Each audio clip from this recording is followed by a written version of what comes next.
Welcome to the Thyroid Fixer podcast. I'm your host, Dr. Amy, and we're diving deep into the world of hormones, especially for all you fierce women in perimenopause and menopause, and everyone struggling with hypothyroidism.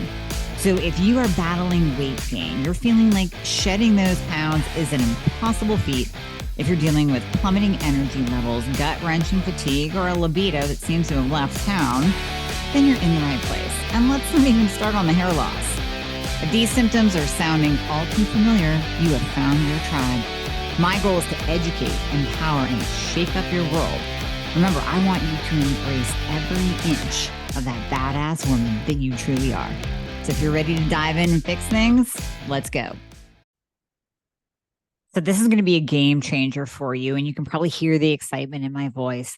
The latest introduction, the latest member of the family to the Fixer line is Metabolism Fixer. And this, oh my God, I formulated this just for all my people out there that need to lose weight, that need help in the weight loss department, that can't lose weight no matter what they do, that feel like they have a slow metabolism, and that might be thinking of trying all those peptides out there, you know, the Beverly Hills soccer mom drug of choice for weight loss peptides. Or even if you're on them already and you're like, man, these are really expensive and I'm still not losing weight, add in Metabolism Fixer. Here's what I did.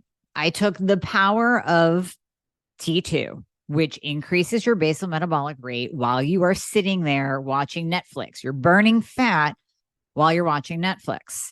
I combined it with a very unique patented ingredient called Suppressa. Suppressa has multiple clinical trials backing its efficacy in reducing your appetite, decreasing snacking, and providing way more control over your food intake. It is amazing. We also see improved emotional well-being, just decreased food cravings all around, reduced hunger, and weight management. Add on top of that, we have green tea extract. We have purple forest purple tea extract, both of which affect the metabolism in a very positive way without the jitters of normal fat burning supplements out there from the 1980s and 90s, right? The ones that made you feel like you're having a heart attack. You will not have that in any of my supplements, Thyroid Fixer or Metabolism Fixer. But Metabolism Fixer, ooh, yeah, we kicked it up a notch. It is in powder form, so you can drink it through your day. It's going to flavor your water. We got orange crush and refreshing citrus. I love them both. It is going to keep you under control all day long. So you throw a couple scoops in your water bottle in the morning, throw a scoop or two in your water bottle throughout the day. You will have fat burning and appetite control the entire day for what? An eighth of a price of the peptides? Oh my God, you can't go wrong. So grab some Metabolism Fixer today. Please let me know how you do on it. I am super excited for you. Super excited. All kinds of diets out there. And we're going to go through all of them and break down the pros and cons, because I know it gets overwhelming. It gets very confusing. What should you do? What's best for you, for your body? If you're dealing with thyroid and hormone issues, inflammation, autoimmune conditions, what diet should you actually incorporate? So let's go through the fad. I call them fad diets because there's a book on all of them, which I'm going to be writing a book on the one that I'm going to be talking to you about today that is actually what I would consider the best, but I'm going to leave that for last. We're going to break them all down one by one and go through the pros and the cons of each individual diet. So we have to start with vegan and vegetarian. My lovely vegans. I try to talk you out of it. I know that for some reason, whether it's religious beliefs, which, I mean, listen, if it's religious beliefs that you have to be vegan or vegetarian, I understand it to a point. And I'm still going to probably try to talk you out of it. But if you have to stick with your path and your belief, I respect that. But you have to go into it or continue your diet of choice, your vegan lifestyle, your vegetarian lifestyle. You have to go into it knowing these deficiencies that we are going to talk about and supplement appropriately. So first of all, With vegan diets, deficiencies in minerals. So we see iodine, calcium, zinc. Iodine deficiency is hugely common among vegans and can actually lead to acquired hypothyroidism. Now I'm reading from a study, so we're going to put these studies into the show notes so you can reference them yourself. Now, of course, can you supplement with iodine? Absolutely. All of our cells need iodine. Every cell in our body needs iodine. Your thyroid needs iodine for proper conversion. So you can supplement with it to replace that deficiency, to replace that mineral loss. Calcium, I'm not a huge fan of supplementing with calcium anyways. I think you're much better off looking for those plant-based sources of calcium. However, calcium bioavailability, that's inversely proportional to the amount of oxalate and to a lesser extent to phytate and fiber found in vegetables. So high calcium foods, those include green leafy vegetables. Many of you are eating tofu, tahini. But here's where the other issue comes in. So this is another con of a vegan or vegetarian lifestyle. When you're eating things like tofu, tahini, edamame, contains a lot of soy. And we know that soy is not good for the thyroid whatsoever. It's not good for a multitude of things. If you're a man, I don't want you growing man boobs. If you're a woman who's estrogen deficient, soy is very estrogenic. And I've shared this before. There was a time where, I was in my 20s at the time, where I got on a tofu kick for whatever reason. I kind of liked it when it was grilled, or Whole Foods would have it on their salad bar. They would have like a General Tso's tofu. And I was doing that, and I was drinking soy protein powder. My face broke out like I was 13 years old going through puberty. It was a disaster. I went full estrogen dominant, gained weight, bloated up, water retention out the wazoo, all because I overdid soy, which turned into estrogen and made me estrogen dominant and really, really screwed up my skin. So, downfall of vegan vegetarian diets, you guys are eating these soy-based sources to get your protein instead of animal-based sources. Not necessarily the right thing to do. You're also relying on fortified foods such as cereals, rice, different fortified vegetables, a lot of orange juice, apple juice, a huge amount of sugar and carbohydrates. Again, not necessarily good for your body. These fortified foods, as we know, are processed.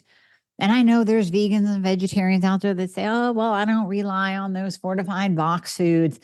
Everything I eat is a whole food. If you can honestly do that and do it consistently for the rest of your life and get in the adequate amount of protein that your body needs, then by all means, then you are a rock star vegan. But I would say, once again, most vegans and vegetarians do not eat an adequate amount of protein because you can't. You're avoiding that very source, the animal-based source that is so easy and abundant. And many of you are even avoiding bone broth-based protein powders, beef, collagen protein powders. You're avoiding collagen altogether because it's from a bovine source. I don't know. In my opinion, I think, again, it's based on your belief system. But if there's any way to make concessions, to realize that if you're doing this from, let's say, a belief standpoint, not religious belief, but more you grew up and you watched a video on cows in a slaughterhouse and that freaked you out. And from that point on, you were a vegetarian. Can you find a happy medium for your own health? If you allow, and let's say, you want to avoid the red meat, you want to avoid the cows that were slaughtered. And I have to say this too. If you think that you avoiding meat is going to help the next cow that's lined up at the slaughterhouse, it's not going to make a difference. There's too many meat eaters and there's too many, it's big food. And when we look at big food, most of that is the processed foods, the cereals that all came about in World War II. And that's not going anywhere. The Kellogg family, not going anywhere. If so, even for us paleo and carnivore people, us not eating cereal is not going to shut down the cereal market Just like vegans not eating meat is not going to shut down the meat processors treating cows inhumanely. I don't agree with treating cows inhumanely. So what we do, the smart paleo Mediterranean carnivore people or meat eaters, we try to buy local. We try to buy the grass fed, the pasture raised meat, the organic meat, the locally sourced meat, because then those cows are not in the processing plant being treated inhumanely. They're roaming the fields. I mean, that's where we buy a half of a cow every year. And I see the cows that we eventually purchase once the farmer takes them to the butcher. They're happy cows. They're out in the field. They're mingling with other cows, eating grass. That's the cow that I eat. So no antibiotics, no hormones. I want to say no pesticides. I mean, maybe there's some pesticides on the grass that they're eating, but they're eating grass. They don't have their head in a box eating grain out of a barrel because they're at the slaughterhouse. They're out in the field eating the grass. So I know that would be a huge step for vegans and vegetarians to move to, although I will say this, I'm going to divert for a moment. I have one patient, give her mad props. Came to me, vegetarian or vegan, I'm not sure which, I can't remember, but we converted her. Now she's eating meat and she feels freaking fantastic because on her vegan diet or on her vegetarian diet, she was losing hair. She was losing muscle mass. And that's another section of the cons of vegan and vegetarianism connected to the low protein intake, the lack of animal protein that we see across the board. I mean, hair loss is just insane when it comes to that lack of protein intake. I always joke, I say, go to a Whole Foods. And in general, don't take offense if you work at Whole Foods and you have a full set of hair. In general, when you look at the workers at Whole Foods, and I'm totally stereotyping my experience at the Whole Foods in Pittsburgh. There's a bunch of hippies working there that are all vegans and vegetarians, and they look like crap. Their hair is all thin and frizzy and stringy. They have no muscle tone. They're either a skinny fat or they're overweight. And I just want to be like, how's that eating style working for you? I'm just saying you need protein. So can you meet halfway and maybe like, what if you added in a whey protein? Get away from that plant-based garbage that does nothing but destroy your gastrointestinal tract. For God's sake, don't eat soy protein. If the only thing that you do is change from soy protein to the garbage plant-based protein that destroys your gut, that's an improvement. Now, if we can take you one step further and change you off of the plant-based protein that destroys your gut and move you to a whey protein or a collagen-based protein, maybe? Like, what's wrong with bone broth? A bone broth-based protein powder. Bone broth is so good for you, for your immune system, for protein intake, for your hair, for your muscles. Can we add that in? It's just from the bones.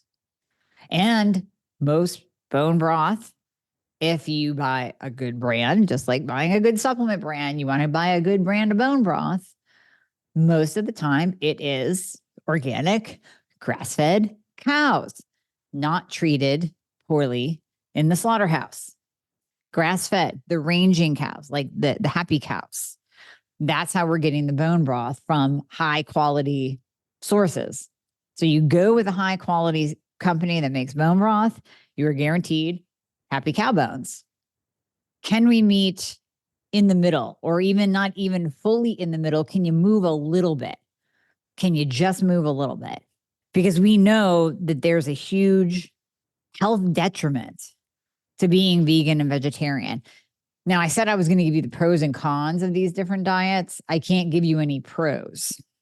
Also, with vegan and vegetarianism, we see that the human gut microbiota starts to get all messed up because you're missing out on a huge amount, an incredible amount of good, beneficial bacteria for the gut. So we see an increase of gastrointestinal disorders such as inflammatory bowel disease, ulcerative colitis, Crohn's, IBD, diverticulitis, and colorectal cancer. All of those are increased from the vegan and vegetarian diet. Vegan and vegetarian gut microbiota profiles differ significantly when compared to that of carnivores. We're seeing bile acids, which are cholesterol-derived compounds that enable the emulsification of dietary fats and the intestinal absorption of lipids and lipophilic vitamins like vitamin D. And these bile acids also act in several metabolic and inflammatory pathways and alter the composition of gut microbiota. We see these are also lowered because you're not getting enough of the cholesterol-derived compounds. You're not eating the meat that contains the good cholesterol to make the bile acids.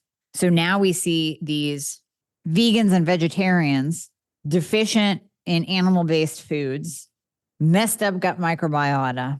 Now they're not making bile acids. So you're trying to eat good fats, which you also need for healthy hair, for a healthy metabolism, for every cell in your body, because every cell in your body is made up of that lipid layer, i.e. fat, lipid layer. So without enough cholesterol, we can't synthesize hormones. Now this is all starting to make sense, right?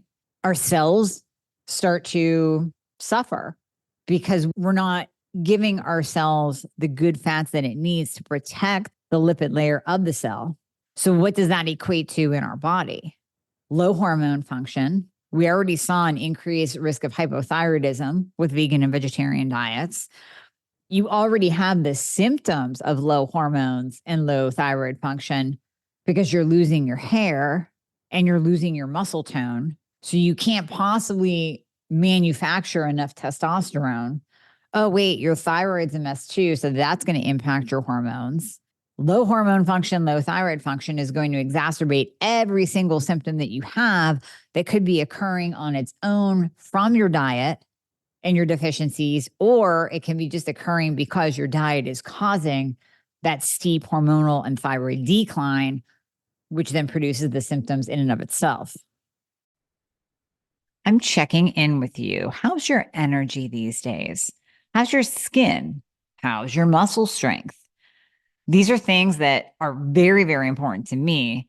And I know just from research that after the age of 30, our mitochondria starts breaking down. And these are the powerhouses of the cell that provide us with muscle strength and better skin and abundant energy through the day. So I've added in something that I wanted to share with you, Timeline Nutrition's MitoPure.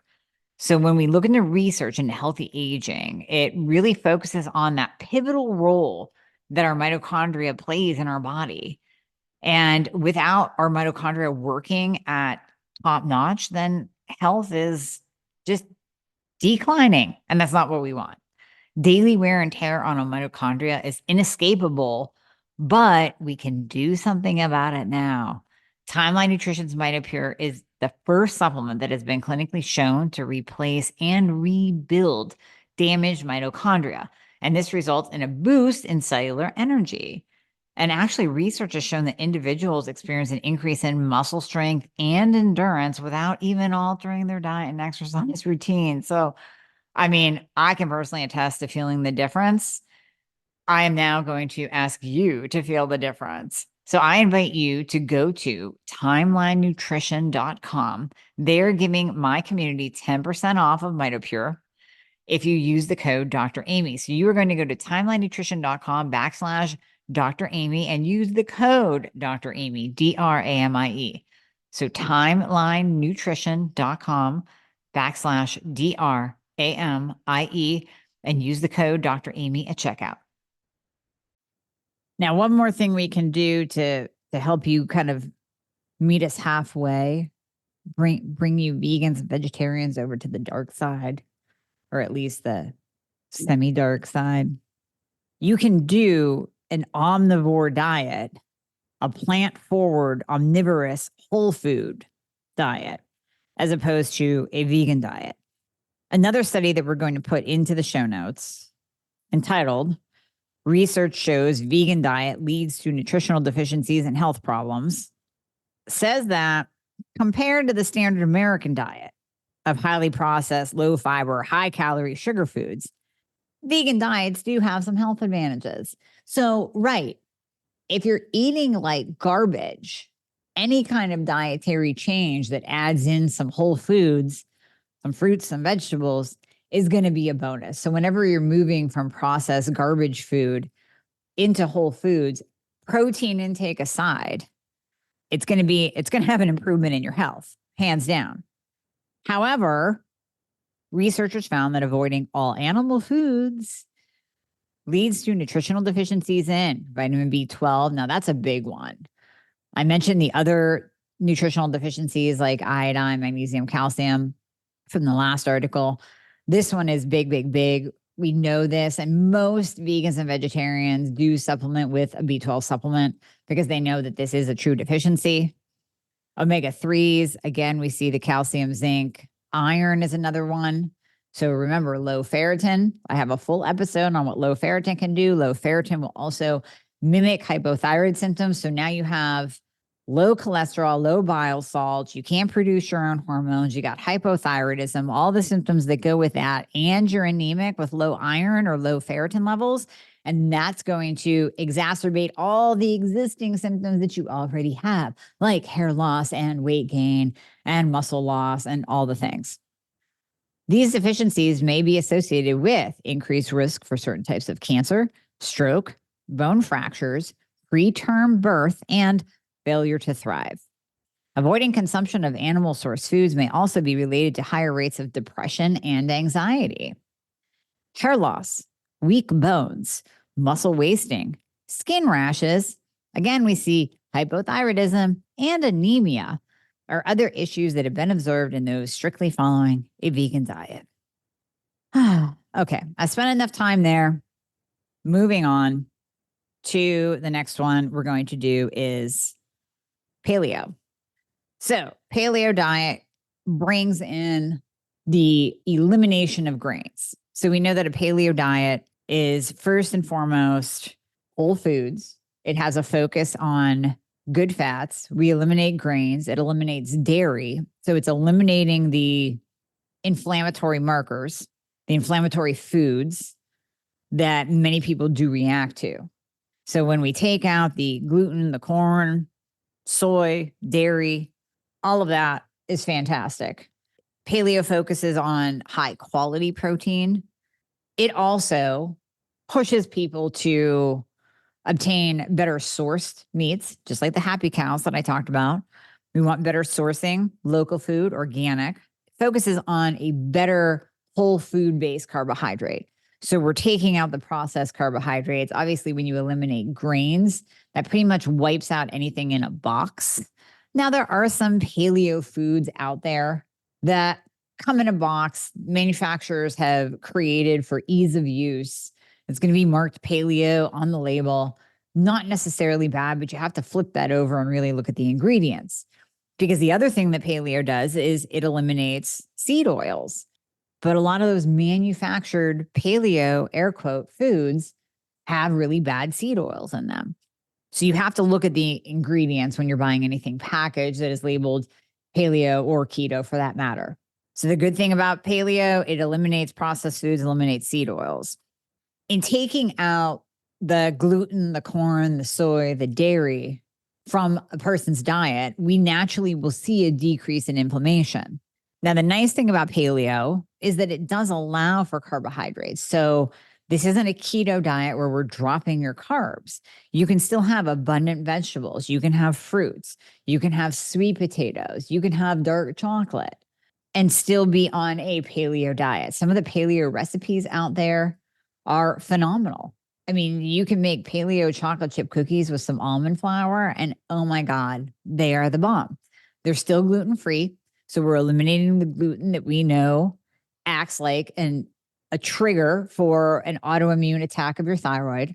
So when we're looking at Hashimoto's, and I'll say this over and over again, Hashimoto's, you have soldiers that like to go out and attack your thyroid gland. We know that gliadin, which is the protein molecule of gluten, looks like the molecular structure of the thyroid gland. So when you eat the gluten, those soldiers are going out and they're attacking that invader, that bad guy that came in, and then they're moving over and they're attacking your thyroid gland. So you're actually spurring on an autoimmune attack when you consume gluten-containing food. So paleo eliminates that. Yay. In decreasing inflammation and in decreasing inflammatory foods across the board, yes, the processed foods go out, but even when you get down to the nitty-gritty of eliminating foods like corn and soy, we already talked about that earlier in its relationship to the thyroid, you're going to have a decrease in inflammation and you're going to feel better. Now, the cons of paleo, I cannot find actual studies like I found with vegan and vegetarianism that focuses on any major cons with paleo. Because how can you argue that eating good foods, high quality protein, good fats, not seed oil fats, but good healthy fats, how can you say that that's bad? Right? The only complaint that I have personally, this isn't in a study, the only complaint that I have with paleo is that it does eliminate dairy. Now, this is very individualized, but many people do just fine on a high quality dairy, a grass-fed dairy, Kerrygold butter, grass-fed cheddar, organic Greek yogurt. The low lactose containing dairy, I think it's okay. And a lot of people really like that option in their diet to be able to incorporate in dairy. So that would be the only downside. And I have an answer for that. That's going to be the last diet that we talk about. So hang tight. The other con is that it can be overly restrictive and can be deficient in certain micronutrients. Now, this is when people get into a rut with paleo and they don't look at Google for paleo recipes. They don't expand what they're eating and they eat the same thing every day. Now, listen, I'm a fan of eating the same thing every day. You have to divert a little bit just to get some variety in your system. And that variety is going to improve your micronutrient and macronutrient count. Now, there's a caveat that I thought of when I was researching for this podcast. Most people doing paleo or carnivore, we're going to talk about that as well, you're already in a place where you're cognizant of your health, that you are actively working to improve your overall health. I truly believe that those doing paleo, those doing carnivore, you're taking supplementation, right? You're taking micronutrients that will supplement the possible lack of, if you're eating the same damn thing every day with paleo, because it's easy for you and you figured out what you like. You can take things like minerals. You can take a magnesium supplement. You can take your vitamin B. You can take your D, which you should be taking every day anyways. And and your iodine. You're replacing those micronutrients because you're taking care of your body overall. I don't really see many people doing a paleo diet that literally take no supplementation. It's always combined. It's always combined. Moving on to the carnivore diet, there are many variations of the carnivore diet. There are full-on meat eaters, like literally like the pure strict carnivore is nothing but meats and organ meats. Then we have the group that kind of branches out and brings in eggs and will allow for dark chocolate. I like that group. I like the dark chocolate group. Then there's even a group that says you can have honey. You can have certain fruits. So you kind of have to find what category of carnivore that you want to do if you want to try this. But we want to talk about the pros and cons. So the pros, decrease in inflammation and autoimmune antibodies are huge.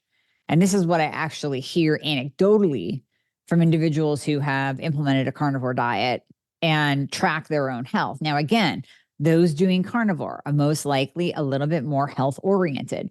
They've done their research. You don't go from eating McDonald's and Sheetz food, which is, I know many of you don't know what Sheetz is. Midwest, we actually have a Come and Go. Yeah, no, really. There's a gas station named Come and Go. Out east is Sheetz. Many of you have Circle K out in the West. If you're eating their made to order food, you will resonate with me that I don't even think it's real food. It's some kind of Franken food. And it might be worse than McDonald's. So if you're coming from that to carnivore, first of all, your body is going to go in shock, but chances are you're not doing that kind of drastic switch, right? Somewhere along the line, you moved off of the fast food into maybe eating some chicken and some meat and some broccoli and still eating a few processed food items. Then maybe you moved into carnivore. So you're going to decrease inflammation in your body. We see a reduction in autoimmune antibodies, all autoimmune across the board. There, again, we have that natural decrease in processed foods. We have the elimination of pesticides and chemicals because most carnivore peeps are eating high quality meats, the happy cows. They're incorporating in organ meats. Although that's another con, if you do carnivore and you don't incorporate any kind of organ meat, you're not getting that full array of benefits and you will be micronutrient deficient. We have the elimination of corn, soy, gluten, dairy, same thing as paleo, and the elimination of FODMAPs, which many people are very sensitive to FODMAP containing foods. They have to do a low FODMAP diet. Carnivore has you covered there.